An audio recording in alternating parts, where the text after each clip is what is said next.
பல போராட்டங்கள் தமிழகத்தில் நடக்கிறதுக்காக அரசியல் கட்சிகள் அனுமதி கேட்டு ரொம்ப நாளாக நிறைய முயற்சிகள் பண்ணுறாங்க. ஆனால் பல போராட்டங்களுக்கு அனுமதி தரவே தமிழக அரசு மறுத்துறாங்க.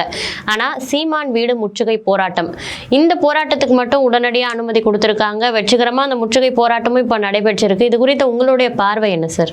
பெரியார் திராவிட கட்சிகளின் தத்துவ தலைவர். திமுகவுக்கும் சரி அதிமுகவும் சரி, பெரியாரே ஒருவர் கடுமையாக விமர்சிக்கிறாருன்னா அதுக்கு ஒரு எதிர்வினை டைரக்டாக திமுக ஆற்ற முடியாவிட்டாலும் டிஎம்கே ஆதரவு அமைப்புகள் மூலமாக ஆற்றணும்.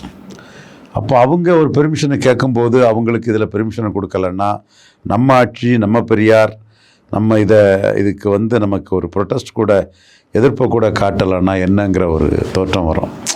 அதனால் அரசு அதை அனுமதியை கொடுத்துக்கிட்டு அது தூரத்தில் நிறுத்தி கைது பண்ணி ஆட்சி அதிகாரங்களை ஆளும் கட்சி அவங்களுக்கு சாதகமாக பயன்படுத்துகிறாங்க அப்படின்னு எடுத்துக்கலாங்களா சார்? தாராளமாக எடுத்துக்கலாம். மற்ற அண்ணா பல்கலைக்கழக அந்த மேட்டர்னா அது திமுக ஆட்சியில் நடந்த ஒரு நிகழ்வுக்கு எதிராக எல்லா அரசியல் கட்சிகளையும் பண்ணுறது. அந்த நிகழ்வை அப்படி டம்மி பண்ணி அதை டைல்யூட் பண்ணணுன்னு அரசு நினைக்குது.